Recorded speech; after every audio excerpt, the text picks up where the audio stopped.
ጽምዶ በዋነኛነት ጨምቃችሁ ስታዩት በብዛት ድጋፍ ያለው ከሻቢያ ሰው ደጋፊዎች ነው እንጂ ለምሳሌ አማራ ውስጥ የአማራ ፖለቲከኞች ጋር መተ ጽምዶ በተላቸው መሰረታዊ የሆነ ጠንካራ ጥያቄ ያነሱባል። ሲሪየስ የሆነ ተቃውሞ የሚያሰሙዋሉ። ልክ ትግራይ ውስጥም ሄደ ጽምዶ በተላቸው ከሻቢያ ጋር ሲሪየስ የሆነ ጥያቄ የሚያነሱባሉ። እንዲሁ ዝም ብለው ቶሎ ቶሎ ቤት ግድግዳው ሰንበሌጥ ወይም ደግሞ ምንድነው ይሄ የወከባ የማይክሮዌቭ ፖለቲካ ነገር የሚያራምዱ ሌሎም አንዳንዱ ዝም ብሎ ወደ ነዳው የሚነዳ አለ። ግን አሁንም ያለየለት ነገር የጽምዶ ጉዳይ ድጋፍም አለው ተቃውሞም አለው። በነገራችን ላይ የሁላችሁንም ድምጽ ለመስማት ሙከራ አደርጋለሁ። ከዛው ጎን ለጎን የአማራ ብሔራዊ ክልላዊ መንግስት ፕሬዝዳንት አቶ አረጋ ከበደ ለወጣቶች የትግል ጥሪ አሰምቷል። አቶ አረጋ ከበደ የተናገሩትን ንግግር ወደ እናንተ አደርሳለሁ። ቴዲ ለውይይት ኤርትራውያንን ታስገባለህ ወይ? ለምን ነው ማላስገባው? ትገባላችሁ። እኔ ለሁላችሁም ድምጽ እሆናለሁ፣ ግን ግዴታ አይደለም እናንተ ማስገባት።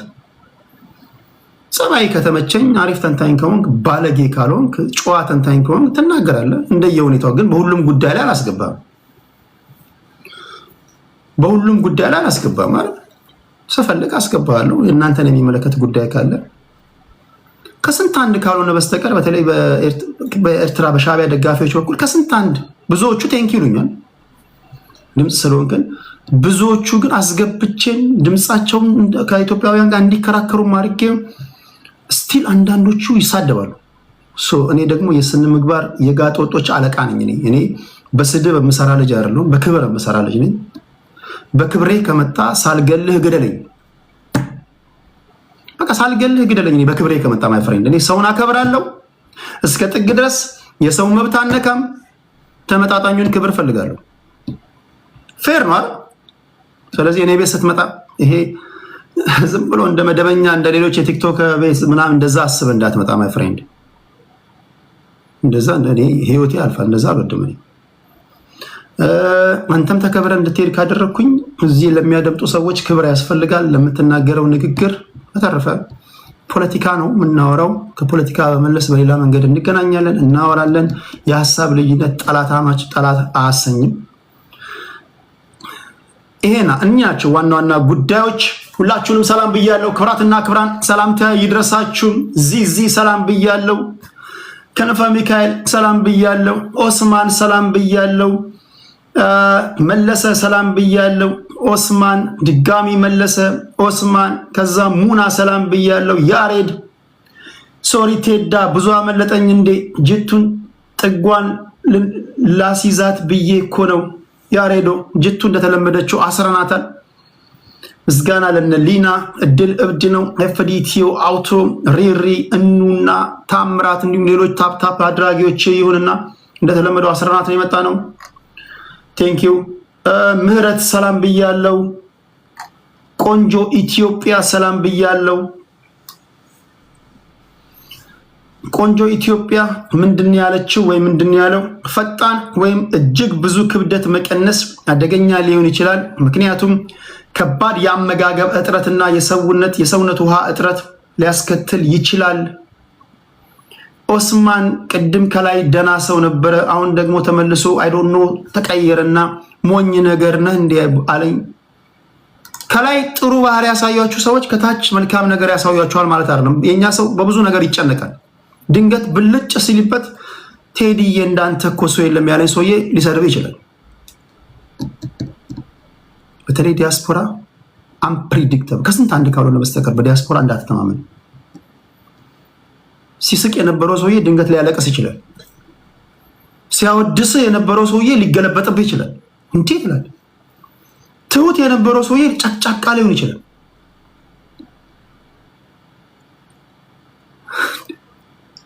ይሄን ማወቅ አለብን። ስለዚህ ከዲያስፖራዎች ቀስተው ሱፍና ከረባት ምናምን ለብሶ ዝንጥ ብሎ ምናምን ሽቶ ተነስንሶ ምናምን በቃ እንዴት ያለ ጀንትል ሰው ነው ስትለው ንክር ሊሆን ይችላል። ማይ ፍሬንድ እንደውም ዝንጥ የሚሉትን ፍሯቸው። በተለይ ከሀገር ስትወጡ አገር ቤት ራሳቸውን የጣሉ ምናምን ናቸው። አኛው በተለምዶ እንትናቸው ምናምን ነው። እኔ እንዴት እንደሆነ አላውቅም። ከሀገር ስትወጡ ብዙዎቹ የሚቀላቅሉ ሰዎች ዝንጥ የሚሉ ሰዎች አላያቸው። ዝንጥ ያለ አለባበሱ እንዴት ደስ ይላል ምናምን ስትል አለባበሱ በጣም ደስ ይላል። ጉዱን የምታውቀው ከሱ ጋር 5 ደቂቃ ስትቀመጥ ነው።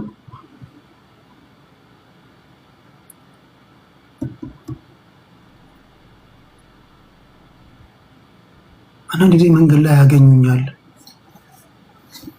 እኔ ብዙ ከምናገር ብዙ ማድመጥ ወዳለሁ፣ ብዙ መናገር አልወድም። ከዛ አወራቸዋለሁ። ቴዲ እንዴት ነው? ሰላም ነው ወይ? ስለ ሀገራችን ጉዳይ የምታነሳው ፖለቲካ ደስ ይላል ምናምን አግኝኛል። ኦኬ። ከዛ እንዴት አድርገው ወደ ራሳቸው ወደ ግል ጉዳይ ወስደው ስለደረሰባቸው በደል እንዴት አድርገውኝ ፍርድ ቤት ሚስታቸው እንዳቆመቻቸው፣ ከዛ በእጃቸው ያለ ነገር እንዴት ከእጃቸው እንደወጣ፣ ከዛ በኋላ እንዴት በቀለኛ ምናምን እንደሆኑ ምናምን እንዴት አድርጌ ነው እዚህ የከተቱኝ ምናምን ላለው አንዳንዴ ጭራውን ሊይዝ እንኳን በሞክር ብዙ ጊዜ አልይዝም። ደና ይመጡ ያወሩና እጥፍ ይላሉ የሆነ ቦታ ላይ። ኖርማል ነው ይናየሽ አንቺ ካልሽ እሺ፣ በጤናው ዘርፍ ምሰራ ናት። በጣም ብዙ ሰው ታገኛለች።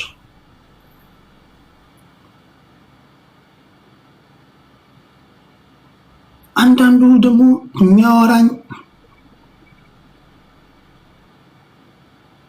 ለምሳሌ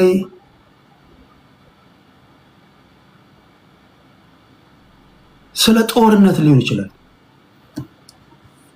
ከዛ ከጦርነት እንዴት አድርጎ ወደ ከረምቡላ ጨዋታ እንደሚከተኝ አላውቅም። ባለፈው ከረምቡላ ሲጫወት አልቻሉኝም እኮ አሸንፌ ያለኛል።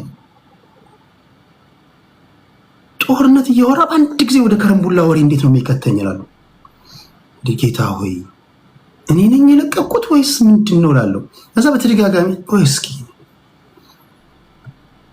አንዳንዴ ለእነሱ ቻንስ ሰጣቸዋለሁ። አይ ችግሩ ከኔ ሊሆን ይችላል። ግን ብዙ ጊዜ ሁሉንም ማለት ያ ብዙ ጊዜ መንገድ ላይ የሆነ ቦታ ምናምን ያገኟችሁ ከስንት ሰው ካልሆነ በስተቀር ቶፒክ ፍሎውን ጠብቆ አይጓዝም። ይሄንኑ ባህሪ እኮ ነው ሶሻል ሚዲያ ላይ የምናየው። በዚህ ስሜት ሪኩዌስት ይልካል፣ ይገባል፣ አሪፍ ተንታኝ ይሆናል ምናምን። ከዛ አልገጠማችሁም? ብዙ ጊዜ ምንድነው ሰው የሚያወራው ምናምን ብላችሁ አታውቁም? ብዙ ጊዜ ለዛ ነው ሰው የሚሳደበው። ለምን አንዳንዴ የሚሳደቡትንም አንደርስታንድ ለማድረግ ሙከራ አደርጋለሁ። እንዴ ምንድነው የሚያሰድበው? አሁን እንደዚህ ምንድነው ይሄ ጥላቻ ንግግር ምናምን አለው። ኖ ሰውየው ወይም እኛ ፐርሰናሊ ችግር ስላለብን ነው እንጂ የሚያሰድብ ነገር በሌለበት ቦታ ላይ አንዳንዴ ላይቭ ገብታችሁ ዝም ብላችሁ ሙዚቃ እያደመጣችሁ እያለ ዝም ብሎ ካለ ዛሬ ያላያችሁ ሰውዬ ኮመንት ላይ ሰድባችሁ አልገጠማችሁ? አንዳንዴ የእግዚአብሔር ቃል እያካፈላችሁ እያለ ዝም ብሎ ኮመንቱን ይሰድባል። አንዳንዴ ዝም ብላችሁ ቁጭ ብላችሁ እንዴት ናችሁ ደህና ናችሁ ወይ የሀገሬ ልጆች ወዳችኋለሁ ምናምን ናሽን እንዲል አርጋት አንቺ እንትን እንዲህ አይነት ሰዎች አልገጠሟችሁ? ለማንኛውም ብዙ አይነት ሰዎች አሉ ለማለት ያህል ነው። ሰላምታ ይድረሳችሁ። በዚህ በወንድሜ የተነሳ ነው። ከላይ ደህና ነበረ፣ ሰላም ነበረ፣ መሀል ላይ ተቀየረ። እዚህ ጋር እንዴት ናችሁ? ከየት ነው የምታደምጡኝ? ኢሮፕ ያሉት ይሻላሉ? አይ ቲንክ the diaspora in US are off. maybe the long flight has side effects.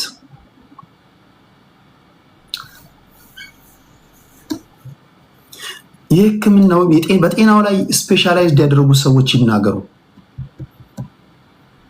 እኔ አንድ ነገር የሚገባኝ ምን መሰላችሁ? እኔ አንድ ነገር የሚገባኝ ሰው በግል ህይወቱ ደስተኛ ከሆነ ከአንደበቱ የሚወጣው ቃል ተስፋ ሰጪ ነው። ተስፋ ያለው ሰው ከአንደበቱ የሚወጡ ቃላቶቹ በተስፋ የተሞሉ ናቸው። ተስፋ የቆረጡ ሰዎች በግል ህይወታቸው ተስፋ ያላቸውንም ይዘው መጥፋት ይፈልጋሉ። ለምሳሌ በህይወታችሁ ተስፋ ሰጪ በግላችሁ ተስፋ ሰጪ እንቅስቃሴ ውስጥ ካላችሁ አይደለም የሀገራችሁ የዓለም መናወጥ ያሳስባችኋል። ምክንያቱም ተስፋ አላችሁ፣ ልጆች አሏችሁ። ልጆቻችሁ ሰላማዊ ኢንቫይሮንመንት ውስጥ እንዲያድጉ ትፈልጋላችሁ። አረ በተለይ ከአብራኮቻችሁ ወጡ ልጆች ካሏችሁ ሰው እኔ ልጅ የለኝም፣ ግን አይ ቲንክ ልጆች ያሏቸው ሰዎች ይመስለኛል ልጆች ለልጆቻቸው ያስባሉ።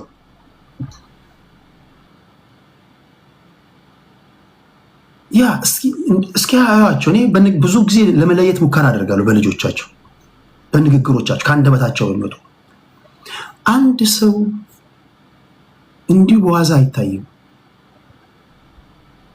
ይውደም ይቆረጥ አፈንዳው ምናምን ካለ ኖ ኖ ኖ ለማህበረሰቡ አስቡ አይደለም። ኖ ኖ ኖ ኖ ማህበረሰቡ ሽፋን ነው። ሰውየው ተናጋሪው በግሉ ደስተኛ አይደለም። ማይ ፍሬንድ እኔ አፈርሰው ኤርትራዊ ብትሆን እንኳን ተስፋ ሰጪ ህይወት ውስጥ ካለ ስለ ኢትዮጵያ መልካም ነው የምታስበው። ቢኮዝ ኢትዮጵያ ሁለተኛ ቤት ናታ። እስኪ አንዳንድ ጊዜ ነው ያያቸዋል አሁን ኤርትራውያን ሲናገሩ ኢትዮጵያ እኮ ሀገራችን ናት፣ ሁለተኛ ቤታችን ናት፣ ቢከፋን የምንሄድባት ናት። አማርኛ እንናገራለን፣ በደንብ በቋንቋ በባህል እንተሳሰራለን። ለምንድን ነው እቺ ሀገር ትውደም የምትሉት ምናምን ይላሉ። ቢኮዝ እኚህ ሰዎች ቶሎ የሚነግረኝ እኔ ጤነኛ ናቸው ስቴብል ነው ኮንዲሽን ላይ ናቸው አሉት የሚለው ነው የሚነግረኝ። ሜቢ የኔ ትንታኔ ከእናንተ ሊቀይር ይችላል አላውቅም። እኔ ግን የሚሰማኝ እንደዛ ነው እንጂ ጤነኛ ህይወት እየመራ እኔ አፈርሰው ይውደም ተኩስ አፈንዳ ምናምን አትልም።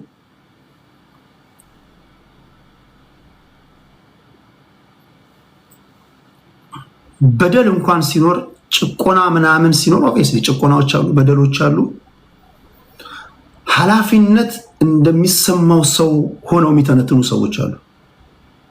ኃላፊነት እንደሚሰማው ሰው። ለማንኛውም ልዩ ልዩ ሰዎች አሉ ማህበረሰቡ ስለማለት ያህል ነው። ሁላችሁንም ሰላምታ ይድረሳችሁ።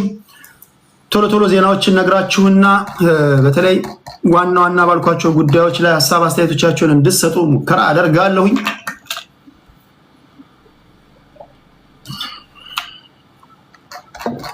የመጀመሪያው ዜና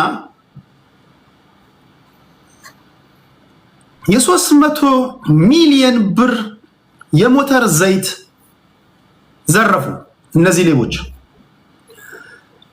ዘይቱ የተዘረፈው የናሽናል ኦይል ኢትዮጵያ ነው፣ ኖክ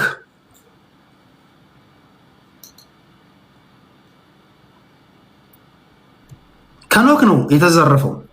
ዋጋው 300 ሚሊዮን ብር ነው የሚያወጣው።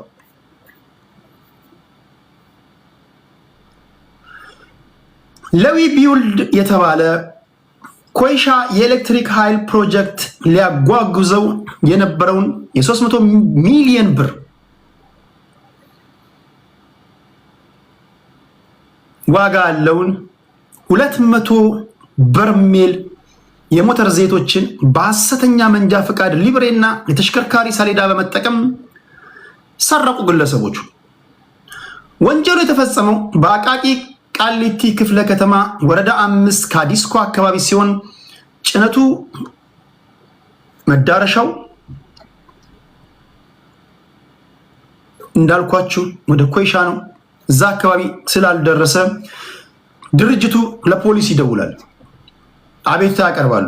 የአቃቂ ቃሊቲ ክፍለ ከተማ ፖሊስ ዋና መምሪያ ባደረገው ብርቱ ክትትል ታዲያ አሽከርካሪ ከድርጅቱ ጋር ያገናኘውን ግለሰብና አብዱል ሰላም ወረኪ፣ አብዱራህማን ሐሰን፣ መሐመድ ቢላል፣ ደረጀ በቀለ፣ አብዱል ሐፊዝ፣ አብዱል ሽኩር እና ነጃ ካሚል የተባሉ ተጠርጣሪዎችን በቁጥጥር ስር ያውላል ፖሊስ። እነዚህን ስሞች ስሙ። እነዚህን ስሞች በእርግጠኝነት ከዚህ ቀደም እጅግ አደገኛ በሆነ የወንጀል ድርጊት ላይ ሰምታችኋቸዋል። ወሬ በወሬ ሲደራረብ ረስታችሁ ካልሆነ በስተቀር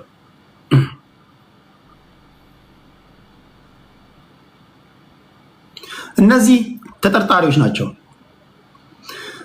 ፖሊስ በሸገር ከተማ አሸዋ ሜዳና በቢሸፍቱ ከተማ መደበቂያቸው ላይ ደረስኩባቸዋልና ሙሉ ለሙሉ 300 ሚሊዮን ብር የሚያወጣውን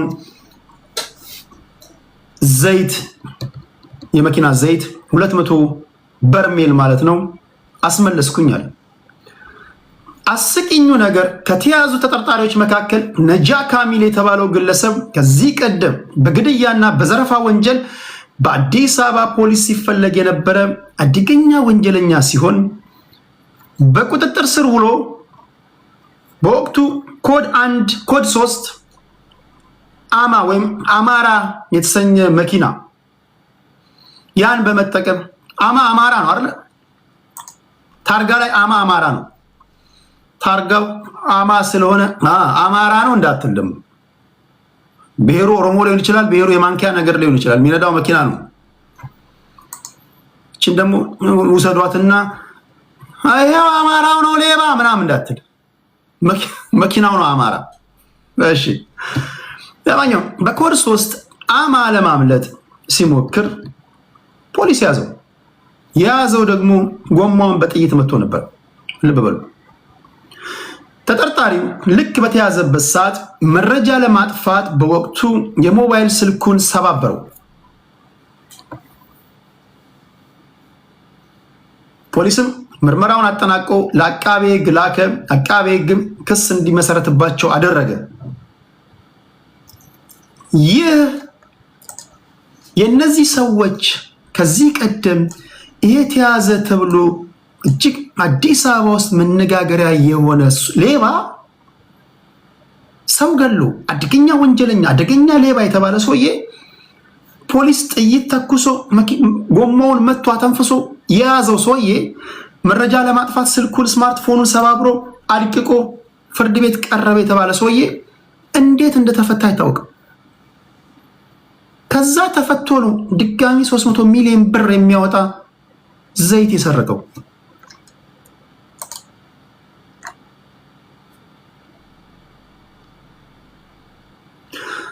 ለማንኛውም የ300 ሚሊዮን ብር የመኪና ዘይት ሰርቀው በፖሊስ ያስኳቸው አለ። ድጋሚ ከዚህ ጋር በተያያዘ ስራ አስኪያጁ የመጡለትን ሰነዶች ሳያረጋግጡ ንብረቱን መልቀቃቸው ትልቁ ክፍተት መሆኑን አምነው በቀጣይ ጥንቃቄ እንደሚያደርጉ ለፖሊስ ቃላቸውን ሰጥተው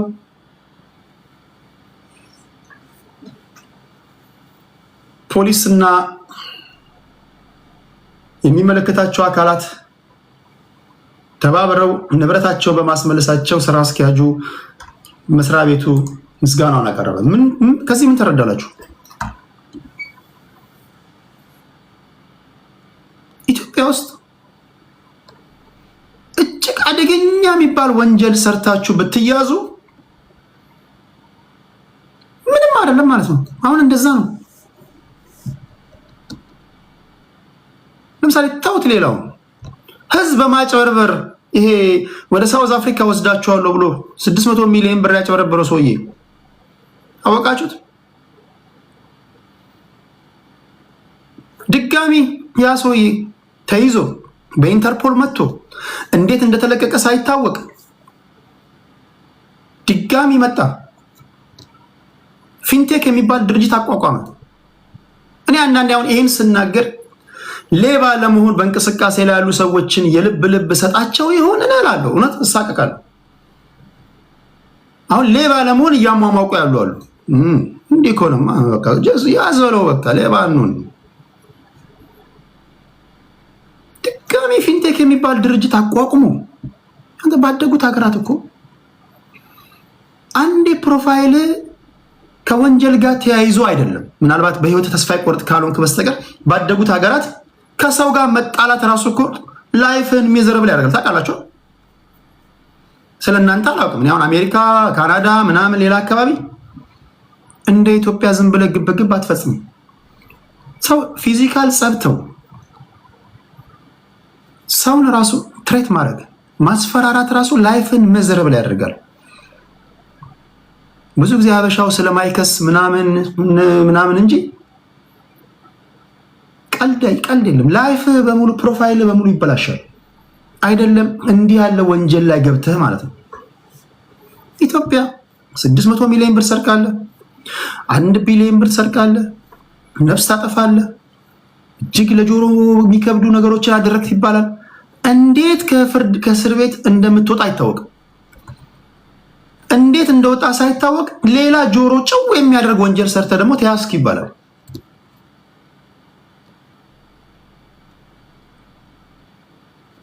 ለማንኛውም ይሄ ዜና ዛሬ በሳምንቱ ከሰማናቸው ዜናዎች መካከል አንዱ ነው። የ300 ሚሊዮን ብር የሚያወጣ የመኪና ዘይት ሰርቀው በቁጥጥር ስር ውለዋል። ኖክ ነው ምስጋና ያቀረበው። ዘይቱ የተሰረፈው ከኖክ ነው።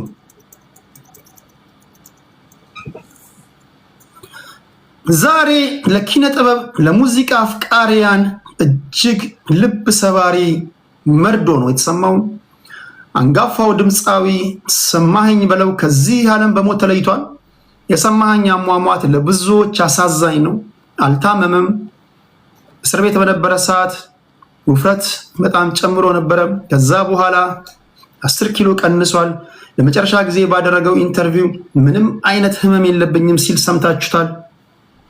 እግዚአብሔር ከክፉ ይጠብቃችሁ። ድንገት ነው፣ እንዴት እንደሆነ አናውቅም። እንቅስቃሴ ማድረግ አለብን። እሱም ይናገራል፣ አስደምጣችኋለሁ የሰማኸኝን ንግግር። የኔም ስንፍና አለበት ይላል። እንቅስቃሴ ያለማድረጌ ብዙ ሰዓት መቀመጤ ምናምን ይላል። በተለይ ረጅም ሰዓት የምትቀመጡ ሰዎች ፕሊስ ፕሊስ ፕሊስ፣ ሚዲያ አንድም ኢንፎርሜሽን የምታገኙበት ነው፣ አንድም ግንዛቤያችሁ የሚሰፋበት ነው። ግንዛቤ ማስጨበጫ መድረክ እንደመሆኑ መጠን እንዲህ ያሉ ነገሮችን ስታዩ እንቅስቃሴ ማድረግ፣ ደካማ የሆናችሁ ሰዎች እንቅስቃሴ ማድረግን አትጥሉ። ለመሆኑ አርቲስት ሰማኸኝ በለው እንዴት ነው የሞተው? እስኪ ልንገራችሁ። አቻሬ ካለ ወዳጄ፣ አቻሬ እያደመጥክ ከሆነ ሼር አላደረግኩልህም በዚህ ሰዓት። ለአቻሬ ሼር አድርጉለት። አቻሬ ጫማ አልደወልኩለትም፣ መደወል ነበረብኝ። በሚቀጥለው ወይ ከቀብሩ በኋላ ላመጣው ሙከራ አድርጋለሁ። አይ ቲንክ ኢትዮጵያ አሁን መተኛቸው ሰዓት ካልሆነ በስተቀር አቻሬ ገብቶ ስለ አጠቃላይ ነገር ቢነግረን ደስ ይለኛል። የአርቲስቶች ወዳጅ ነው አቻሬ እንደምታውቁት። እስኪ ሼር አድርጉለት ለአቻሬ ጫማ። አጠቃላይ የሰማኸኝ በለውን አሟሟት አስመልክቶ አቻሬ የሚናገረውን ትሰማላችሁ።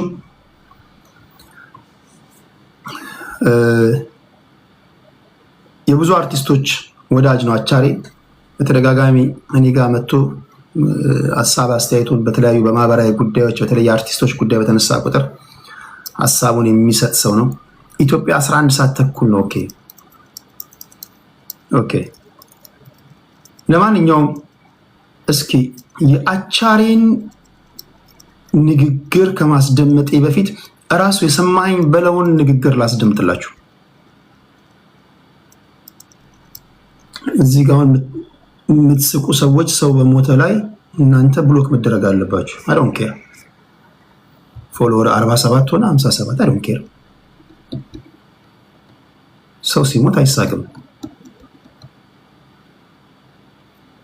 በፍጹም አይሳቅም። ፕሊስ ሞዴሬተሮች እንዲህ ያሉ ጠላት እንኳን ቢሞት እኮ አይሳቅም። እኛ ስርዓት ያለን ህዝቦች ነን፣ ባህል ያለን ህዝቦች ነን። ብሎክ አድርጓቸው። ለማንኛውም ሰማኸኝ በለው ከመሞቱ በፊት የተናገረውን ነገር እስኪ ያድምጡት። አሁን ደግሞ በጤና ዙሪያ ደግሞ ሰውነቴን ለመቀነስ በማድረገው ጥረት ከጎን ያለ ዶክተር አለ ብሎ ኢትዮ ቱርክ ባለቤት ዶክተር ሻምበል እሱን ይለይብኛል። ምክንያቱም ከራስሽ በላይ ተጨንቆ የሚጨነቅልሽ ሰው እንደዚህ አይነት ሰዎች አሉና በርካቶች ናቸው። ስለዚህ እነዚህ ሰዎች ይለዩብኛል። አንድችን የጤና ነገር ካነሳሃት አይቀር ብዙ ሰው ጥያቄ ያነሳል። የጤና ነው ወይስ ክብደት ጨምረሃል? ትንሽ ዝም ብሎ መጨመር ነው? የጤና ነው? ብዙ ጊዜ ደግሞ እድሜም ከፍ ሲል ተያያዥ ብዙ የጤና ችግሮች ይዞ ይመጣል። ውፍረት ብዙ የሚመከር ምንድነው? የኔ ውፍረት ከቅርብ ጊዜ ወዲህ የመጣ ነው። ምንድን የሆነው ለእናቴ ወገን በአያቴ ባሳደገችኝ በአያቴ በጣም ወፍራሞች ናቸው። ወፍራለን የዘር አለ፣ እሱ ሆርሞን አለ። ከሱ ውጭ ግን የራሴም ስንፍና አለ። ስንፍና በቃ ይህን የራሴ ስንፍና አካል እንቅስቃሴ አለማድረግ፣ እረፍት ማብዛት፣ አለመንቀሳቀስ በቃ ስራ ሲኖር ብቻ ነው። ከዛ ውጭ ጓደኞቼ ጋር ቁጭ ብዬ መጫወት መሳቅ ምናምን ነው አለኝ። ብዙ ማህበራዊ ጉዳይ አለኝ የምገናኝበት። የመነጋገር ማህበረተኞች አሉኝ።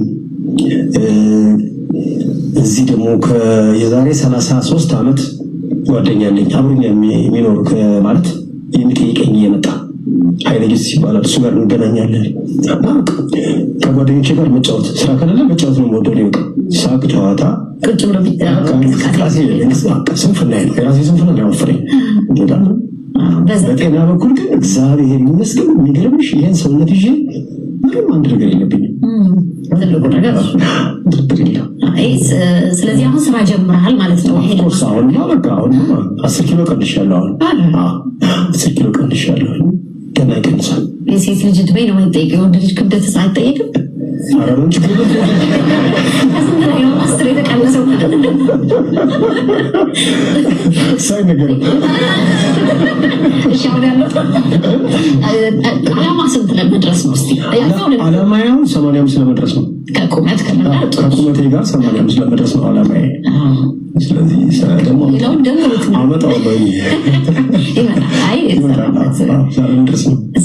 ይመጣል። ባላገር የምትለውን ስም ማን ያወጣት? አንተ ነው የወሰድካት? ሰው ነው የሰጠህ? እንዴት ነው የወጣችሁ? ባላገር እኮ የኔ አይደለም። አጠቃላይ የኢትዮጵያ ሕዝብ 87% ባላገር ነው። ሀሳቡ እንዴት አገኘው ከሆነ ሀሳቡን ያገኘሁት ብዙ ጊዜ ሚዲያ ላይ ተናግሬያለሁ። ነገሩ ካዛንቺስ አካባቢ መኪና እያሽከረከርኩኝ አንድ ቁምጣ የለበሰ ሎተሪ የሚያዞር ጎጃም ልጅ ጋሽ ሞቶ ይዛኝ ይለዋል ሲለው የት ነው ሀገር ይለዋል። ከሀገር ምናለ ከገዛ ገዛኝ ሎተሪውን እንጂ ሲለው አይ ባላገር ይለዋል። ዋጣሉና ጆሮን ጣላሩ ከመስኮት ዝቅ አድርጌ አይ ባላገር ይለዋል። አለባበሱ ያየ ነው የሚለው የጠዋት ገዛኝ እንዴ ምናምን አሉና ተናዶ ልጁ እኔ በቃ ወዲያው ጌታቸው የሚባል ሰው ቤት ያለ እሱ ጋር ታጠፍኩና ልክ ባላገር ስሙ ማለት ላይ ነው ኦኬ አሉና ጌቾ እስኪ ተስተኛ ያልኩት አሁን አሜሪካን ነው ያለስ ሰፈሩም ፈርሷን ሰልቶ በጣም አገኘ ጸጉር ቤት ነበረው እሱና እዛ ደግሞ በጣም ያለኝ አንድ ሀሳብ መጥቶ ሊኖርኩትኝ ይሄ ባላገር ስሜ ባላገር ቀደም ሲል ሳጫውትላችሁ ከነበረው ሙዚቃ ጋር ያው ቅጽል ስሙ እንደምታውቁት ስሜ ባላገር ነው። ባላገር ለምን እንደተባለ ታሪካዊ አመጣጡን የተናገረበት ነው። አልታመምም፣ ሆስፒታል አልተኛም፣ ክብደት እየቀነሰ በጥሩ ጤንነት ላይ የነበረ ሰው ነበረ ስሜ ባላገሩ። የመጨረሻዋን ሰዓት አቻሬ ጫማ የሰሜን አሟሟት አስመልክቶ ከተናገረው ንግግር የእሱን ድምፅ ወደ እናንተ ላቅርብ። ሰማኸኝ በለው ታዲያ እንዴት ሞተ? እስኪ ስሙት። ወደ አቻሬ ሚዲያ ተከታታዮች እንግዲህ ዛሬ ደግሞ በእውነት በጣም በሚያሳዝን ዜና ነው የመጣሁት። እጅግ በጣም አዝኛለሁ። ሁሉም ህዝብ አዝኗል። ዛሬ እንደሚታወቀው ከንጋት ጀምሮ የተሰማው ሀዘን የብዙዎችን ኢትዮጵያውያን ልብ ነክቷል። የሰማኸኝ በለው ሞት ከተሰማ ሰዓት ጀምሮ ብዙ ኢትዮጵያውያን በተለያየ ዘዴ መገናኛ ዘዴ ሀዘናቸውን ሲገልጡ ነው የቆዩት። እኔ ግን አሁን በቅርብ ሰዓት ውስጥ አሁንም ያለሁት እዛ አካባቢ ነው። ወደ ለቅሶ ቦታ ሄጄ ነበረ። እዛ ደርሼ ባለቤቱንም አግኝቻት ነበረ። ልጁን እስራኤልን አግኝቼዋለሁ እና እስራኤል እንደነገረኝ ከሆነ ሰሞኑን ጥሩ ሁላችንም በስክሪን ላይ እንደምናየው የተለያዩ የሕክምና ዘዴዎችን የተጠቀመ የሰውነት መቀነስ ፕሮግራም ላይ እንደነበረ እናውቃለን። በተረፈ ግን ዛሬ ጠዋት ላይ ትንሽ ደካከመው ነው ያለኝ ልጁ። ደካከመውና እኔን ጠሩኝ። ከዛ ከሌላኛው ወንድሜ ጋር ሆኜ ወደ ሆስፒታል ይዘነው ስንሄድ በቃ እየሄድን እያለ መሀል ላይ ባክግራውንድ ሙዚቃ አለ። የኮፒራይት ኢሹ ሊነሳ ይችላል። እሱን እያሳለፍኩኝ መሀል ላይ ማውራት አለብኝ። እኔን ድምፅ ካሰማኋችሁ የሙዚቃው ላይ የኮፒራይት ኢሹ እንዳይነሳ ለመከላከል ነው። እሺ፣ እዛ ወንበሩ ላይ ዘንበል አለ ነው የሚለኝ። ከዛ በኋላ ግን እዛው በፍጥነት ሆስፒታል ሐኪም ቤት ከደረሱ በኋላ እዛው ሐኪም ቤት ይዘውት እንደገቡ ወዲያው ነው፣ ብዙም አልቆየ፣ ወዲያው ነው ያለፈው ማለት ነው ሰሜና በጣም የሚያሳዝነው ይኸው ነው እንግዲህ የነበረው ሁኔታ ዛሬ ጠዋት። አሁን ግን ወደዚህ ወደ ሀዘን ቤቱ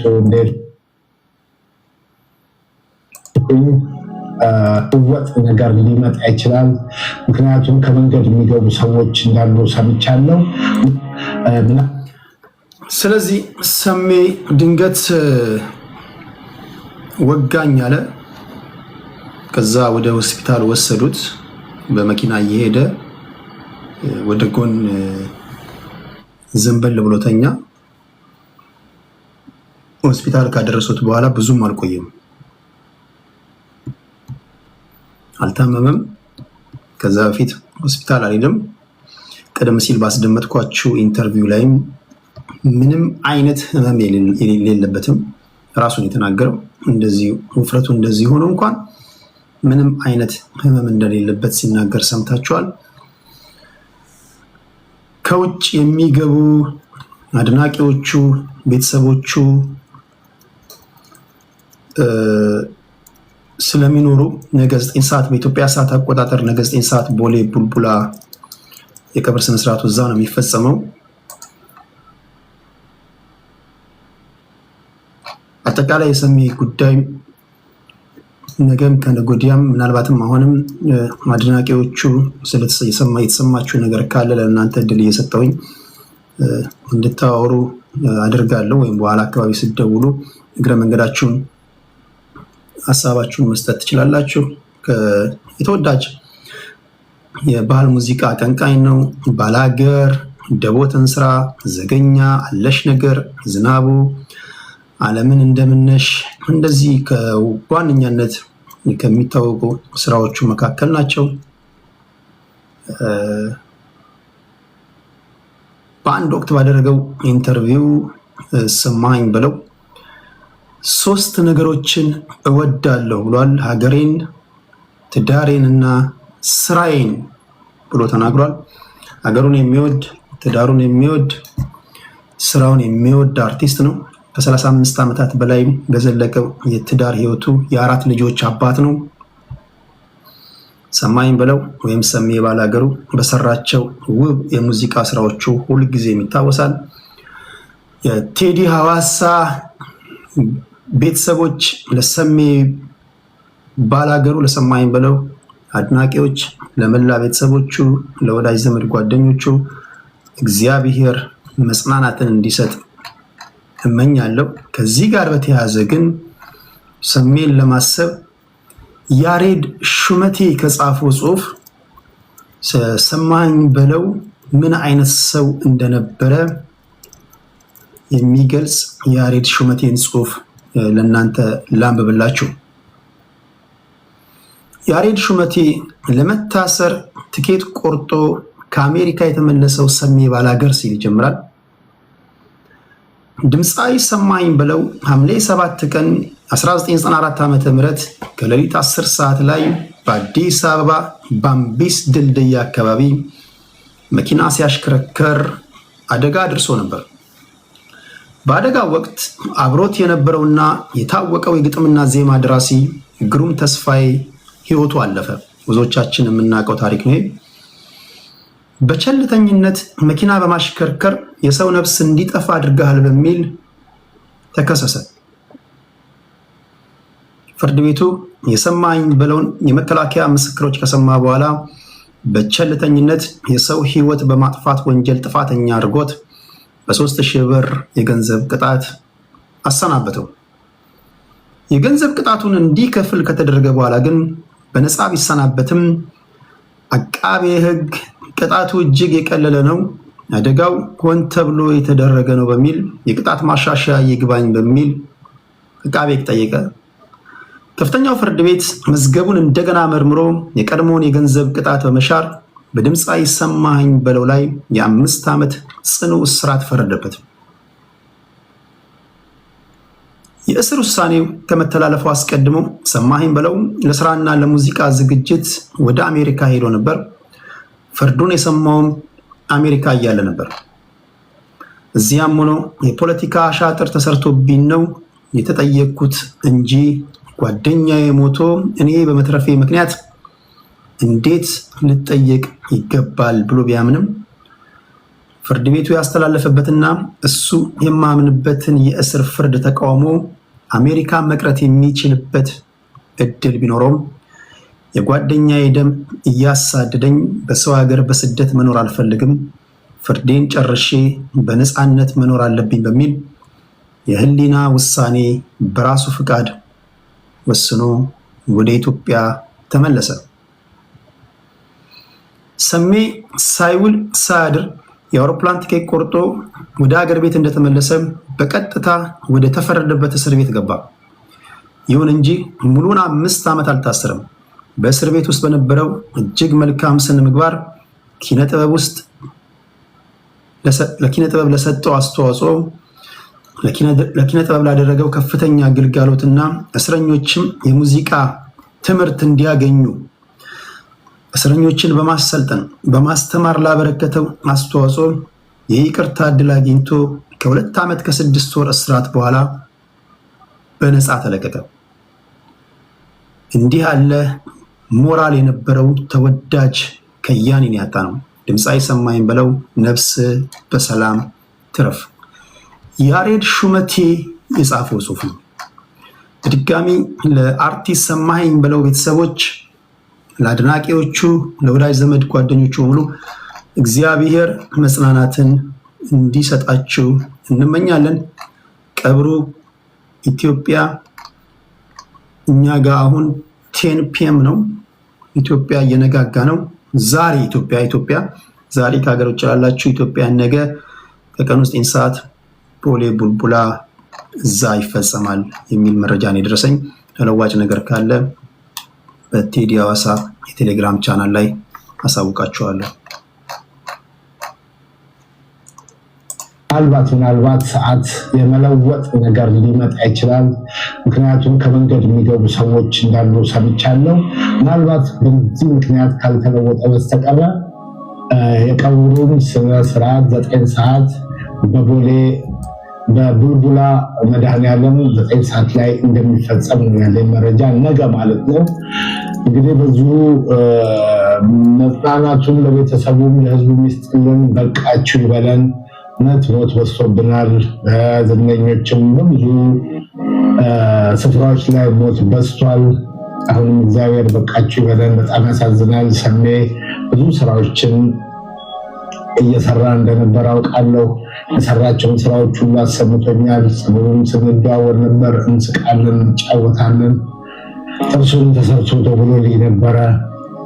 እንግዲህ ሳቅ ከኔ በላይ አትስቅም እያለ ይቀልድ ነበር እና በጣም የሚያሳዝነው ከዚህ እሺ እንደሰማችሁት ነው። ያሳዝናል።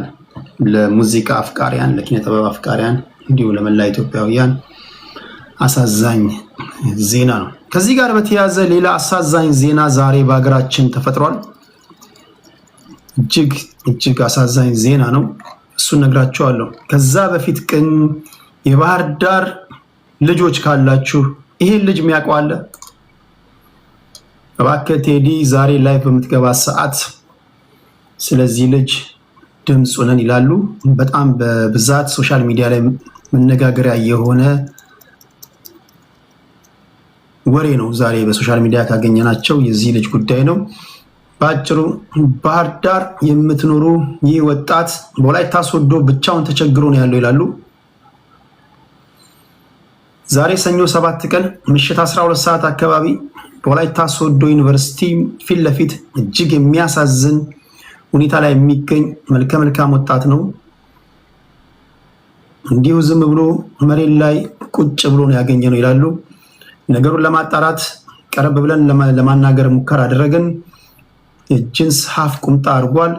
በባዶ እግሩ ነው ያለው። እግሩ ላይ ላስቲክ ወይም ፌስታል ጠምጥሟል። የወረቀት ብጣሾች በእጁ እየቀነጣጠሰ ብቻውን ያወራል። ሁኔታው ስላስጨነቀን ይላሉ በአካባቢው ላይ ያገኙት ልጆች ከየት እንደመጣ ለመጠየቅ ሞከርን። የባህር ዳር ልጅ ነኝ፣ ለትምህርት ወላይታ ሶዶ ዩኒቨርሲቲ መጥቼ ጓደኞቼ ጥለውኝ ሄዱ ብሎ መለሰልኝ ይላሉ። ነገር ግን የሚናገረው ነገር የአእምሮ ጤና ሁኔታው የተስተካከለ አለመሆኑን ለመረዳት ይቻላል ይላሉ። በፎቶ ላይ የምትመለከቱት ይህ ወጣት በአሁኑ ሰዓት ምንም አይነት መረጃም ሆነ መታወቂያ በእጁ ላይ የለም። አንድን ወጣት በዚህ መልክ ማየት ልብ ይሰብራል። ምናልባት በአካልም ሆነ በፎቶ በተለይ የባህር ዳር ወይም የወላይታ ሶዶ ዩኒቨርሲቲ ማህበረሰብ የምታውቁት ሰው ካላችሁ ወይም ቤተሰቦቹ እንዲያገኙት ይህንን መረጃ ሼር አድርጉ ይላሉ። እንዲሁም ብዙ ተከታይ ያላችሁ ይህንን መረጃ ሼር አድርጉ። እርዳታም የሚያስፈልገው ከሆነ በኢትዮጵያዊነት መንፈስ ዜጋችን ነው፣ ወገናችን ነው፣ ተባብረን ማድረግ የሚገባን ነገር ካለ እንድናደርግለት ይሁን። በአሁኑ ሰዓት ወጣቱ የዩኒቨርሲቲው አካባቢ ላይ ነው የሚገኘው። ሁላችሁም ይሄ ልጅ ይሄው እዚህ ዩቲዩብ ላይ አለ። ፎቶን ለማየት ከፈለጋችሁ እዚህ ዩቲዩብ ላይ አለ። ካመለጣችሁ ደግሞ ይህ ፕሮግራም ካለቀ በኋላ ላይቭ ላይ ገብታችሁ ድጋሚ ማግኘት ትችላላችሁ። ይሄው ፎቶ እዚህ አለ። እሺ ሌላ አላችሁ የምታውቁት የባህር ዳር ልጆች? አስቀድሜ የባህር ዳር ልጆች ካላችሁ ብያችሁ ነበር።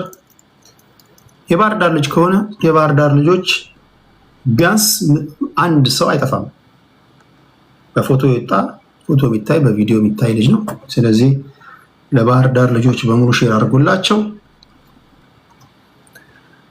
ሌላው ዛሬ በሀገራችን የተፈጠረ አሳዛኝ ዜና ነው። እጅግ አሳዛኝ ዜና ነው። ይሄ ዜና ከደሴ ወደ አዲስ አበባ ሲጓዝ የነበረ ተሽከርካሪ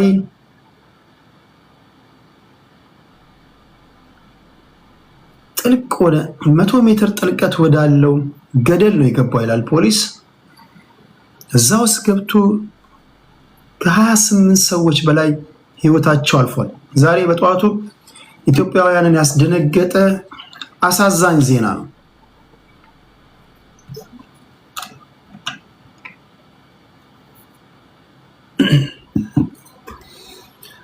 ሰኔ 8 ቀን 2018 ዓ.ም ማለዳ ከደሴ ወደ አዲስ አበባ በመጓዝ ላይ የነበረ የህዝብ አውቶቡስ በተለምዶ ሀረጎ የተባለ በሚጠራው መንገድ ላይ በደረሰበት አደጋ ነው እስካሁን እኔ እዚህ እስከገባሁበት ሰዓት ድረስ የ28 ሰዎች አስክሬን ተገኝቷል ተብሏል። ይሄ እያደገ መሄድ ዜና ነው። በከፍተኛ ሁኔታ በከፍተኛ ጉዳት ላይ ያሉ ዜጎቻችን እንዳሉ ታሳቢ ማድረግ ያስፈልጋል። ቁጥሩ ከዛ ሊጨምር ይችላል። ቁጥሩ ከዚህ እንዳይጨምር እግዚአብሔርን በጸሎት መጠየቅ ነው። ነገር ግን እዚህ ስገባ አንዳንዶቻችሁ የሟቾች ቁጥር 30 ደርሷል እያላችሁ ነበር። ይህ የህዝብ ማመላለሻ ተሽከርካሪ በግምት 100 ሜትር ጥልቀት ወዳለው ገደል ገብቶ ነው አደጋው የደረሰው። በህይወት የተረፉት ወደ ሕክምና ቦታ እነሱን ለማድረስ ርብርብ ተደርጓል። ይህን የተናገረው ፖሊስ ነው። ከዚህ ጋር በተያያዘ የኮምቦልቻ ከተማ ፖሊስ 31 ደርሷል እያሉ ነው እዚህ ቲክቶክ ላይ 3 ተጨማሪ አስክሬኖች ተመዝግበዋል ነው የሚሉኝ ቲክቶክ ላይ ያሉ አድማጮቼ። ከዚህ ጋር በተያያዘ የኮምቦልቻ ከተማ ፖሊስ ስለ መኪናው የሚከተለውን ብሏል። መኪናው የቆየ ነው፣ ካቻማሌ የሚባል መኪና ነው፣ በምልከታ አሮጌ እንደሆነ ያሳያል ይላል የኮምቦልቻ ከተማ ፖሊስ። ከደሴ ከተማ ተነስቶ ወደ አዲስ አበባ በመጓዝ ላይ ያለ ሀረጎ በተሰኘው ጠመዝማዛ መንገድ ላይ ባጋጠመው የመገልበጥ አደጋ የ31 ሰዎች ህይወት እንዲቀጠፍ ምክንያት የሆነው አሁን 31 ደርሷል። ያ ኦኬ በላካችሁልኝ ተሽከርካሪ አሮጌ መሆኑን ቦታው ላይ ተገኝቶ መመልከቱን ፖሊስ የኮምቦልቻ ፖሊስ ተናግሯል። ተሽከርካሪው የማርጀት ሁኔታ እንደሚታይበት ከቦታው የወጡ መረጃዎች ጭምር የሚያሳዩ ሲሆን በአካባቢው ያለፉ ተጓዦች በበኩላቸው ይህንኑ አረጋግጠዋል። መኪናው ያረጀ ነው፣ እንዲህ ያለ መኪና ለምን ጉዞ ውስጥ ይገባል ሲሉ የጠየቁ ብዙዎች ናቸው። እኔም አይገባኝም። እነዚህ በጣም ያረጁ መኪናዎች ፖሊስ አደጋ ካደረሱ በኋላ መኪናው ያረጀ ነበረ እንዴት እንደሚል አላውቅም። ያረጀ ከነበረ እጅግ የሰዎች ህይወት አደጋ ላይ የሚጥል ይዞታ ላይ ካለ ለምንድነው መንገድ ላይ እንዲነዳ ህዝብ ይዞ እንዲነዳ የሚፈቅዱት? የአደጋው ሁኔታ ለመለየት በቦታው ተገኝተው የነበሩ የመምሪያው የህዝብ ግንኙነት ኃላፊ ኢንስፔክተር አለባቸው ደምሰው የአደጋው መንስኤ በቅጡ እስካሁን አልታወቀም፣ የተጣራ ነው ብለዋል። ተሽከርካሪው አሮጌ መሆኑ ግን እሱ ግልጽ ነው። ኃላፊው መኪና የቆየ ነው፣ ካቻማሌ የሚባለው መኪና ነው፣ በምልከታ ደረጃ አሮጌ እንደሆነ ያሳያል፣ ተገኝቼ ያየሁት እሱን ነው ብለዋል። ከታች ድቅቅ ያለ ነገር አለ፣ በጣም ከፍተኛ ጉዳት ነው የደረሰበት ሲሉም ተናግረዋል። ሌላው ከዚህ ጋር በተያያዘ ፖሊስ ይህ አደጋ የደረሰው ሹፌሩ ፍሬን እምቢ ብሎት ይሁን አይሁን እስካሁን የታወቀ ነገር የለም ያሉት ኃላፊው ከርቡ ላይ መመለስ ሲገባው ከርቡን የመመለሻ ተብሎ የተሰራውን መከላከያ ሁሉ ንዶት ነው ገደል የገባው ይላሉ ፖሊሱ። ተሽከርካሪው በትክክል ስንት ሰዎችን አሳፍሮ እንደነበረ ተጠይቀው ነበረኝ ፖሊስ 31 ሰዎች አንዲት ህፃንን ጨምሮ ሞተዋል አሉ። ሹፌሩ ሞቷል። በነገራችን ላይ ወደ 30 ሰዎች ቀላልና ከባድ ጉዳት ደርሶባቸዋል። ስለዚህ 61 ሰዎችን ጭኖ ነው ሲጓዝ የነበረው ማለት ነው። ተሽከርካሪው ቅድም 100 ሜትር ነበር ያልኳችሁ። አሁን ምክትል ኢንስፔክተሩ ደግሞ 170 ሜትር ጥልቀቱ 170 ሜትር የሆነ ገደል ውስጥ ነው የገባው። 100 ሜትር አይደለም። በቦታው ተገኝተን የለካ ነው። ይሄ መኪና የተገለበጠው 170 ሜትር ጥልቀት ያለው ገደል ላይ ነው ብሏል። ኢንስፔክተር አለባቸው ናቸው የተናገሩት። መንገዱን የምታውቁ ሰዎች በጣም አደገኛ ጠመዝማዛ ነው። እጅግ ከባድ ቦታ ነው። በድጋሚ አሁንም ለሟች ዘመድ ቤተሰቦች በሙሉ እግዚአብሔር መጽናናትን ይስጥ። እጅግ አደገኛ ነገር ነው።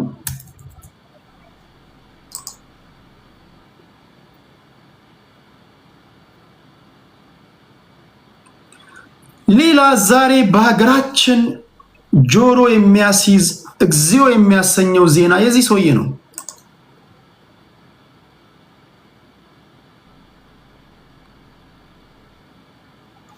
የዚህን ሰውዬ ታሪክ ልንገራችሁ።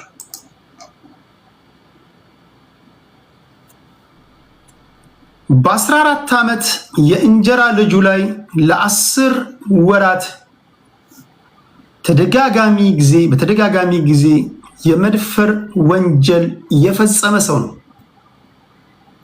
ይህን ድርጊት የፈጸመው በካፋ ዞን ጨቻ ወረዳ እዛ ውስጥ ነው። በእንጀራ ልጁ ላይ ያስገድዶ መድፈር ወንጀል ፈጽሟል ተብሎ በሶሻል ሚዲያ በሰፊው መነጋገሪያ የሆነ ሽማግሌ ነው። ይሄ ጎልማሳ ነው ምናምን የምትሉት አይደለም። እንዲህ ያለ ዜናዎችን የምትሰሙት አንድም ለጥንቃቄ ነው። በተለይ እንጀራ አባት ወይም ደግሞ ከባሎቻችሁ ጋር ስትለዩ ወደ ቤታችሁ ጎረምሳ እየጎተታችሁ ሌላ ወንድ የማስገባት እየጎተታችሁ የሚለው ይከብዳል። አም ሶሪ አይ ዶንት ኖ። አንዳንዱ እንጀራ አባት ከአባት በላይ ለእንጀራ ልጆቹ አባት ይሆናል። ተንከባክቦ ያሳድጋል። አንዳንዱ ደግሞ ቤት ገብቶ ለእንጀራ ልጆቹ ጠላት ይሆናል። ከዚህ የምትማሩት ነገር እንዴት ያለ ወንድ ነው ቤትሽ የምታስገቢው? ግድ ከሆነብሽ እንደኔ እሱ ጋር በትገቢ፣ እሱም ደግሞ አስቸጋሪ ነው። ነፍስ ያላወቁ ልጆችሽ ምን ታደርጊያለሽ እናትዬ? አሁን ይሄን አስገብተው ነው እንደው ተከሳሹ አጉቻ አኮሎ ይባላል። ያስታውቃል። እኔም ገምቻለሁ እንደዛ ላይ እንደሚችል። መስከረም 19 ቀን 2018 ዓ.ም በግምት ከሌሊቱ 9 ሰዓት አካባቢ በ14 ዓመት ህፃን ልጅ ላይ ነው ተደጋጋሚ ወንጀል ድርጊት የፈጸመው። የህፃኗ እናት ሁኔታዋን በማወቋ ለህግ ጥቆማ ታደርሳለች። ነገር ግን ይህንን ነገር ለህግ ጥቆማ እንዳታደርስ እናትሽን እገላለሁ እያለ ያስፈራራ ነበር አሉ። በተደጋጋሚ ህፃኗን አብሮ በምታስተኛበት ጊዜ በተደጋጋሚ ጊዜ በኃይል አስገድዶ መድፈር ወንጀሉን ለ10 ወራት ያህል ፈጽሟል። እናት አታውቅም። አገራ ማን ነው ብላ ልጇን አስተኝታ ወደ ስራ ትሄዳለች። እያስገደደ ይደፍራታል። ተከሳሹ ግንቦት 12 ቀን 2018 ዓ.ም ከወዳ ቀበሌ ተጎጂዋን በድብቅ በመውሰድ ሸካ ቀበሌ ውስጥ ያሳድራል። ይሄ አዋሪ ነው። ይሄ በትክክል አዋሪ ነው። ይሄ ሰው ልጅ ባህሪ አይደለም። በማግስቱ ግንቦት 13 ቀን 2018 ዓ.ም ከሌሊቱ 11 ሰዓት ላይ ህፃኗን ወደ ሸካ ዞን ቴፒ ከተማ ይዞ ለማምለጥ ሲሞክር ለወረዳ ፖሊስ በደረሰው ጥቆማ መሰረት በቁጥጥር ስር ሊውል ችሏል ተብሏል። የወረዳ ፖሊስ ድርጊቱን ሲመረምር ቆይቶ መዝገቡን ለወረዳው አቃቤ ሕግ አስተላልፏል። አቃቤ ሕግ የደረሰውን የወንጀል መዝገብ ተመልክቶ በ3 ተደራራቢ ወንጀሎች ክስ መሰረተበት። ጉዳዩን ሲያከራክር የቆየ ቢሆንም በመጨረሻ ላይ ፍርድ ቤቱ ግራ ቀኙን አይቶ የሰነድና የሰው ማስረጃዎችን ከመዘነ ካደመጠ በኋላ ተከሳሹ ጥፋተኛ ሆኖ በመገኘቱ የመከላከያ ማስረጃ አምጣ ተባለ። የመከላከያ ማስረጃ የለኝም አለ። ፍርድ ቤቱ ድጋሚ ግራ ቀኙን አየ። የቅጣት ማክበጃና ማቅለያዎችን በመውሰድ የበዳዩን እድሜ እንዲሁም የተበዳይን እድሜ ከግምት ውስጥ አስገብቷል። ጥፋተኛውን ይህን ሰውየውን ያስተምራል የሚለው ቃል እኔ ይቆረቁረኛል። አሁን ይህ ሰውዬ ያስተምራል የሚባል ቅጣት ተላለፈበት ማለት ነው። ይህ ሰውዬ ተምሮ ምን ሊያደርግ ነው? ፕሊስ የፖሊስ ዜና ፕሊስ ሪፖርት ስታደርጉልን ወይም ከፍርድ ቤት የሚወጣውን ነገር ስትነግሩን ያስተምራል ያለውን ቅጣት አስተላልፍ። ባይማርስ ሰውዬ ከዚህ በኋላ ይሄ ሽማግሌ እድሜው ያላስተማረው ከዚህ በኋላ እስር ቤት ሊያስተምረው ነው? ተማረስ ይባል ከዚህ በኋላ ከሰዎች ጋር ሆነ ሰውዬ መቀላቀሉ ፌር ነው ልትሉ ነው?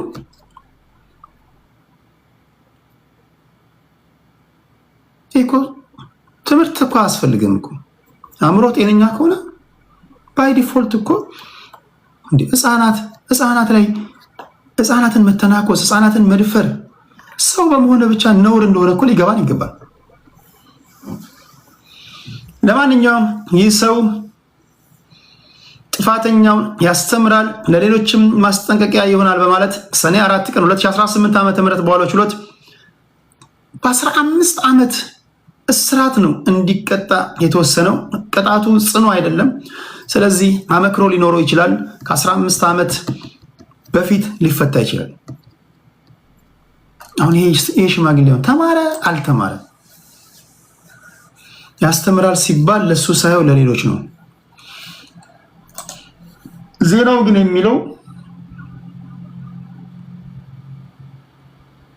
ጥፋተኛውን ያስተምራል ለሌሎችም ማስጠንቀቂያ ይሆናል በሚል ነው የዘገቡት። ያልከው ገብቶኛል። ጋቲት ያስተምራል ሲባል እሱን ሳይሆን ሌሎችን ነው ለማለት የፈለገው ገብቶኛል። ግን ሲዘግብ ብዙ ጊዜ ከፍርድ ቤት የሚወጡ ዘገባዎች ጥፋተኛውን ያስተምራል እስቲ ለዚህ ሰውዬ እንዲማር እንዲሻሻል ከመጨነቅ ነው። ስለዚህ ያስተምራል የሚሉት ይሄንን ሰውዬ ነው። ያሳዝናል። ወላጆች ከፍተኛ ጥንቃቄ ማድረግ አለባችሁ። በተለይ ኢትዮጵያ ያላችሁ ወላጆች፣ ልጅ ያላችሁ ህፃናት ሴቶች ብቻ አይደለም፣ ህፃናት ወንዶች ራሳቸው ልጅ ያላችሁ እጅግ አስቸጋሪ ሁኔታ ውስጥ ነው ያለነው። አንዳንዴ የምንሰማው ነገር ያስደነግጣል። እንደሰማችሁት ነው። የመጀመሪያ የሚጠበቀው እግዚአብሔር ነው። ለእግዚአብሔር አሳልፋችሁ ስጡ። እግዚአብሔር ያሳድጋል ብላችሁ ግን እናንተ እንዝላል አትሁኑ። አባቴ ድሮ ልጅ የወለዱ ሰዎች፣ ቤተሰቦች፣ ትላልቅ ሰዎች መውለድማ እበትምትል ይወልዳል ምናምን ይላሉ። መውለድ ማንም ይወልዳል። መውለድ አይደል ማንም ይወልዳል። ወላጅን ወላጅ የሚያሰኘው ልጅ ከወለዳችሁ በኋላ የምታሳድጉበት መንገድ ነው። እዚህ ሶሻል ሚዲያ ላይ እንኳን የአንዳንዶቻችሁ ባህሪ አሁን የተፈጠረ እኮ አይደለም፣ ያስተዳደጋችሁ ውጤት እኮ ነው። በነገራችን አስተዳደግ ነፍስ አውቀህም ጎረምሳ ሆነም ትልቅ ሰው ሆነም ሽማግሌ ሆነም ተጽዕኖ አለው። ወላጆቻቸው በጥሩ ስነ ምግባር ያሳደጓቸው ልጆች ሸምግለውም ያስታውቃሉ፣ ጎረምሳ ሆነውም ያስታውቃሉ። አሳዳጊ ደግሞ የበደለን ደግሞ ያስታውቃል። ጾላባት በቃ ኮመንት፣ ንግግር፣ ስድብ ያንተ አይደለም ያስተዳደግ። እስቲ ውሸት ነው አይደለም ይሄ። ስለዚህ ወላጆች ለምትወዷቸው ልጆች ወላጅ ልጆች ስትወልዱ ልጆቻችሁ እናንተ ብቻ አይደለም የማህበረሰቡም ናቸው የሀገርም ናቸው። ትልቁ የቤት ስራ ልጅ ከወለዳችሁ በኋላ የምታሳድጉበት መንገድ ነው። የምታሳድጉበት መንገድ ነው። በተለይ ኢትዮጵያ ውስጥ ደግሞ ያላችሁ ህፃናት ልጆች ያሏችሁ እግዚአብሔር ከክፉ ይጠብቅላችሁ። ምን ሰማው ዜና ያስጠላል፣ በጣም ያስጠላል። ህፃናት ሴቶች ብቻ አይደሉ፣ ህፃናት ወንዶች ላይ የሚደርሰው ነገር እግዚኦ የሚያሰኝ ነገር ነው። ሰሞኑን ጥንቃቄ አድርጉ። ልጆቻችሁን እንደ አይናችሁ ብሌን ጠብቁ ከእግዚአብሔር በታች። ህግም ጠንከር ያለ ፍርድ መስጠት አለበት። ትክክል ምን ጥያቄ የለውም። ትክክል።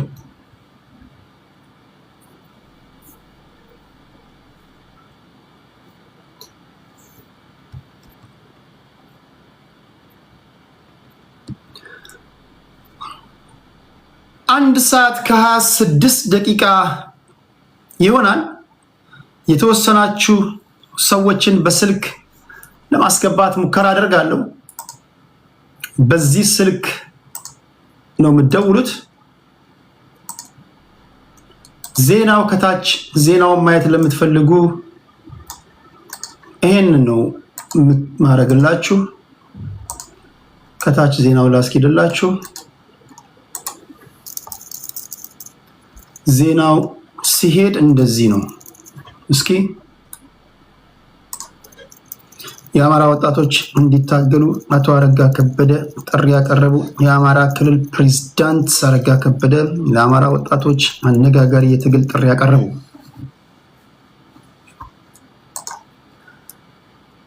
የአማራ ብሔራዊ ክልላዊ መንግስት ፕሬዝዳንት አቶ አረጋ ከበደ ለአማራ ወጣቶች የትግል ጥሪ አቀረቡ ይላል ዜናው።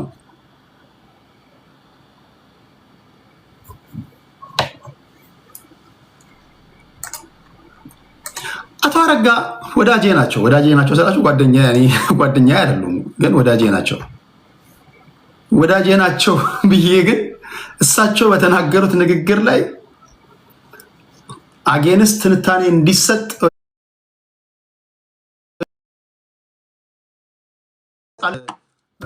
እንትን ስለሆነ አፈንከን እንዳትሉ፣ በነፃነት የመናገር ነው የተጠበቀ ነው። ይህንን እሳቸውም ያውቃሉ። ሰው አቶ አረጋ ከበደ ደጋፊዎች ይኖራሉ፣ ተቃዋሚዎች ይኖራሉ። አብሶሉት የሆነ ዲሞክራሲ ነው የምሰጥህ ካልኩኝ ወዳጄም ቢሆኑ አቶ አረጋ ከበደን ትተቻለህ ማለት ፌር ነው አይደል? ወንድሜም ስልጣን ላይ ቢወጣ አይ ዶንት ኬር።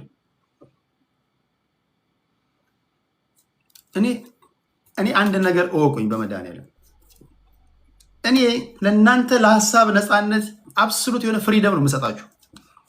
ሚከፋኝ ተሳዳቢ ከሆናችሁ ባለጌ ከሆን አሁን ሀሳባችሁ በብልግና መግለጽ ና ይደብራል። ኢቭን ወዳጃችሁ ላይ አይደለም ጠላት ላይ በብልግና ቃል በመሳደብ እንድትናገር አልፈቅድልህም። ልክ ነው።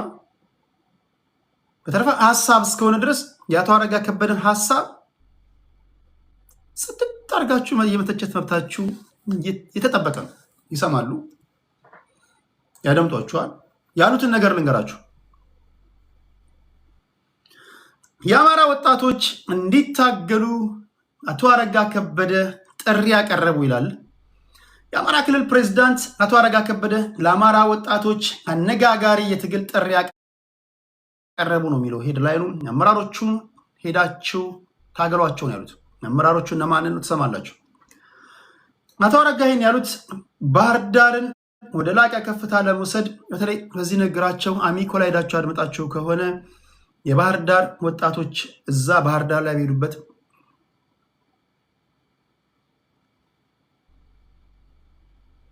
አንተ ተሳደብ የለ እኔ ሰው ካልደረሰብኝ አልደርስም። የቴዲ ፕሪንሲፕል አትድረስብኝ፣ በቃ አትድረስብኝ፣ እኔ አልደርስብህ። ሳልደርስብህ ግን ከነካኸኝ እኔ እቀይርብሃለሁ። አደገኛ አስቸጋሪ ባህሪ ያለኝ እኔ አብሶሉት የሆነ እንትን ሰጣለሁ ስለ እኔ ጻድቅ ነኝ ያልኩ አይደለም። እኔ ደካማ የሆንኩባቸው ብዙ ባህሪያቶች አሉ።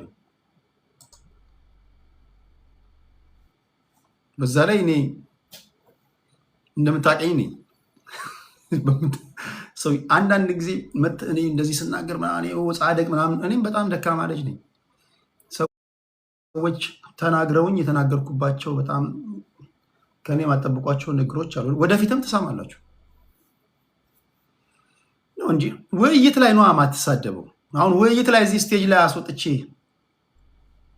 ይሄ ዝም ብለህ እነ ጆከር ጋር ምናምን ሌሎች ጋር ይሄ የቴዲ ሐዋሳ ቤት ነው፣ ኩሩ ሰዎች የሚያደምጡት ቤት ነው። ይሄ ደረጃውን የጠበቀ ቤት ነው። ማንንም ልትሆን ትችላለህ። እዚህ መድረክ ላይ መሳደብ አይቻልም። ፖለቲከኛ ነህ፣ ፖለቲካ እንሰራለን እንጂ አሁን ዝም ብለህ እንደ ጉራንጉር ዝም ብለህ ቲክቶክ ላይ ዞረ እንደዛ ሰው እዚህ ጋር ቁጭ ብሎ ያደምጣል። የእናንተን ስድብ ምናምን ለመስማት አይደለም የሚመጣው።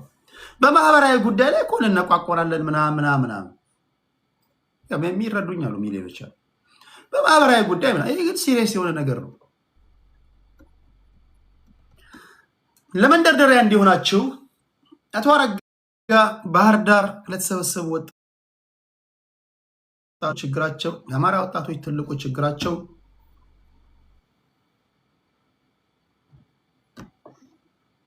ስራ አጥነት ነው ብለዋል።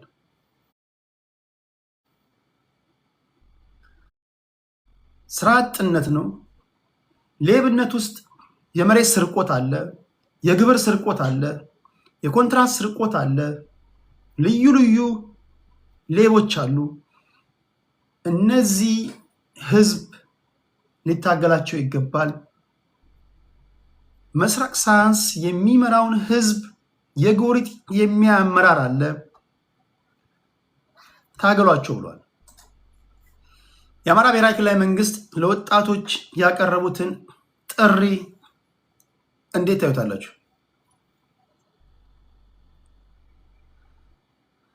አንተን ታዲያ አልቦለከም እንዴ?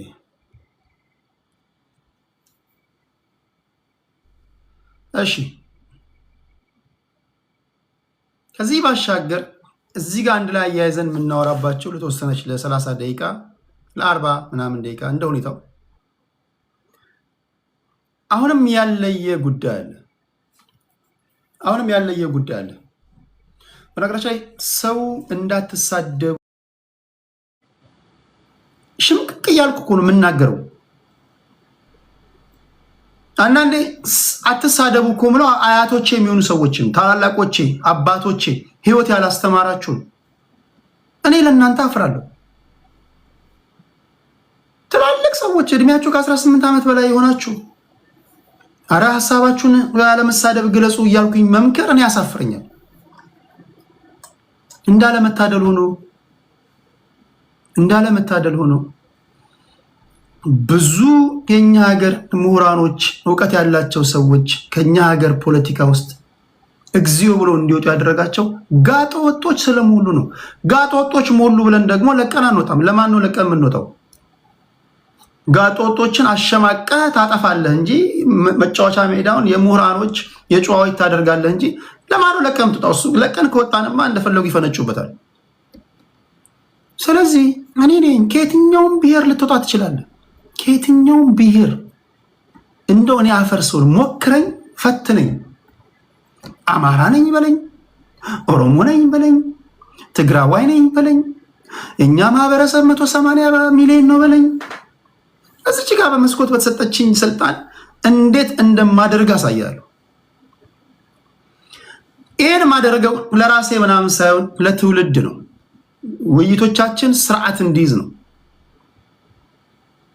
ውይይቶቻችን መሰልጠን ስላለባቸው መሰልጠን አለበት። ውይይታችን ምሁራኖች እንዲመጡ፣ እውቀት ያላቸው ሰዎች እንዲመጡ፣ ሴቶች እንዲመጡ፣ ስልጣን ላይ ያሉ በተቃዋሚ ያሉ ሰዎች በነፃነት መጥተው በሐሳብ እንድንፋጭ ነው። አይ ኖ እኔ ካልተሳደብክ ፖለቲካ የሰራው አይመስለኝም ካልክ ይሄ ቤት ትክክለኛ ቦታ አይደለም።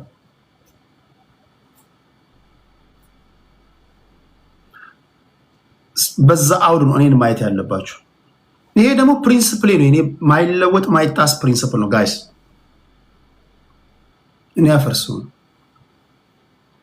ህፃናት ማደግ አለባቸው። ትውልድ ማደግ አለበት። በቃ መጣንበት። ላብን ታለባል በቃ ያልባሃል ተጨፍራለህ፣ አመልማለ ጉቤ ትጨፍራለህ፣ ትሳደባለህ። በቃ ፖለቲካ ሰራው ምናምን ትላለህ።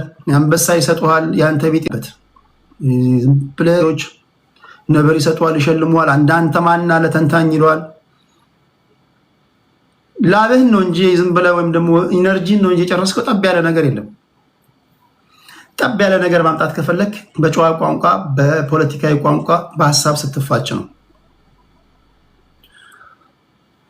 እሺ በዚህ አውር ነው የምናወራው። ጽምዶ የሚባለው ነገር እንዴት ታያላችሁ? ክብራትና ክብራን በተደጋጋሚ ጊዜ ያወራንበት ጉዳይ ነው። የአማራ ብሔራዊ ክልላዊ መንግስት አመራሮች የአማራ ወጣቶች አመራሮችን ታገሉ ብለዋል።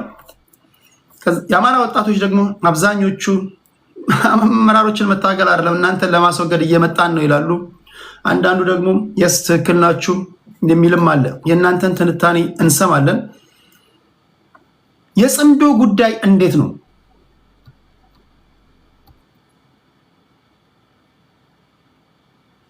የጽምዶ ጉዳይ እንዴት ነው? አብይ አህመድ የ8 ዓመቱ ሂደቱ እንዴት ነው? አንዳንድ ጊዜ ኢትዮጵያ ውስጥ ለሚፈጠሩ ችግሮች ስልጣን ላሉ ሰዎች ከታች ያለውን ነው ታገሉት ምናምን ይላል። እንዴ ከታች ያለውን እናንተ ሌባ ለምን ትሾማላችሁ የሚል አለ።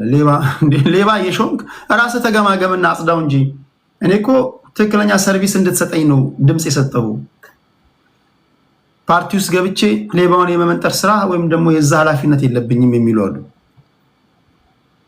ከዚህ ጋር በተያያዘ በተደጋጋሚ ጊዜ ከሀገር መከላከያ ሰራዊት፣ ከፌዴራል መንግስት ሰዎች፣ በአጠቃላይ ከብልጽግና ደጋፊዎች የሚነሳ የጽምዶ ጉዳይ አለ። ጽምዶ ዘግየት ብላችሁ ለተረዳችሁ ሰዎች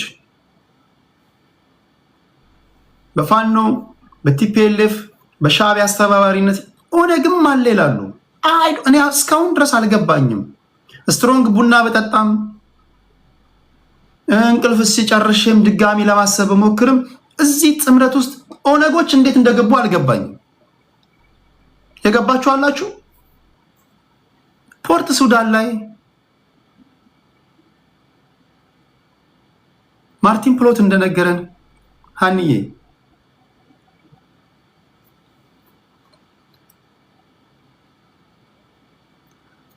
እሺ አቡሽ በጌታ ፍቅር እናሰናብታለን። ነጋቲ ቡላ ኦነግ እንዴት ነው የገባው? ኦነግ እንዴት ነው የገባው ስላችሁ ምንድነው ቴዲ የምታወራው? ኦነግ ጥምረት ውስጥ ለመግባት ሲጀመር የሚያንሰው ነገር አለ እንዴ እንዳትሉኝ፣ እንደዛ ለማለት ፈልጌ አይደለም። ወረድ ስልም የቲፒኤልኤፍም ወረድ ስልም የሻዕቢያም የፋኖም እንደዚህ ጽምዶ የተባሉ የሚጠሩ ነገሮች ከፕሪንሲፕላችሁ አኳያ እንዴት እንደተጣመራችሁ አይገባኝም። ብዙ ጊዜ አይ ነው የኛ ሀገር ፖለቲካ የጠላት ወዳጄ ነው በሚል ነው፣ የበሽሽቅ ነው፣ በመርህ ላይ የተመሰረተ ፖለቲካ አይደለም የምናራምደው። ከዛም ባሻገርም ደግሞ ስልጣን ላይ ያሉ ሰዎች ከዚህ ቀደም በመጡበት አመጣጥ ወይም ከዚህ ቀደም ባለፈ ታሪካቸውን ስንገመግም የፕሪንሲፕል መጣረስ እንኳን እያለባቸው ጥምረት ፈጥረውና አለ። ለምሳሌ ግንቦት 7 ዛሬ ስልጣን ላይ ያሉ ሰዎች እነ ፕሮፌሰር ብርሃኑ ነጋ ኤርትራ ላይ ነበሩ፣ ኦነግ ኤርትራ ላይ ነበሩ። ከቲፒኤልኤፍ እና በፌዴራል መንግስቱ በነበረው ጦርነት የፌዴራል መንግስት ሰዎች ከሻዕቢያ ጋር ጥምረት ፈጥረው ከቲፒኤልኤፍ ጋር ተደባድበዋል። አሁን ስናወራ የፌዴራል መንግስቱም የተጣመረበት ጊዜ አለ። የፌዴራል መንግስቱ የተጣመረው ነው ፕሪንሲፕላቸው አትሊስት በዚህ ይቀራረብ ነበረ። ስለዚህ ጥምረት ፈጠሩ። የኛ ትርጉም ይሰጣል ሜክ ሴንስ። የእናንተ ግን ትርጉም አይሰጥም ስትሉ በሪዝን በአመክንዮ መሆን አለበት። ለምሳሌ ለብልጽግና ደጋፊዎች እኔ ማነሳውም አለ፣ እናንተ ግን ስታነሱ እናንተ የምትጠየቁት ጥያቄ አለ። የእናንተስ ጥምረት የነበረው ምንን መሰረት በምን መርህ ነው የሚል ጥያቄ ቢነሳላችሁ እንዴት ትመልሳላችሁ? እስካሁን ያልተመለሰው ጥያቄ ጽምዶ በተወሰኑ የፖለቲካ ወይም የታጣቂ ቡድን አመራሮች ነው እንጂ በግልጽ አው ተጣምረናል ብለው ከፋኖም ሲናገሩ አልሰማችሁም። በገደምዳሚው ይናገራሉ። ከቲፒኤልኤፍም ሲናገሩ አሰሙም። ከሻዕቢያም ሲናገሩ አሰሙም። መንግስት ግን ይህ ጥምረት እንዳለ የሚያሳብቅ ንግግር መግለጫ በተደጋጋሚ ሲናገር ሰምታችኋል። ከዚህ ቀደም የፊልድ ማርሻል ብርሃኑ ጁላ ንግግር አስደምጫችኋለሁ። ይሄ ጥምረት የ1960ዎቹ የዛ ተቀጽላ ነው ብሏል። ተጣመርን የምትሉ ሰዎች በዚህ መንገድ ብዙ ጊዜ እንደማነሳው የፌዴራል መንግስትን መጣል ትችላላችሁ፣ መጣል ትችላላችሁ። መመለስ ያለባችሁ ተጣምራችሁ አሁን ፌዴራል መንግስቱን መጣል ትችላላችሁ። ከጣላችሁ በኋላ ከዛስ እንደማትጣሉ ማስተማመኛ ሊኖራችሁ ይችላል። በመሃላችሁ ያለውን የመታገያ አጀንዳዎች መጣረስ እንዴት ነው የምታስታርቁት?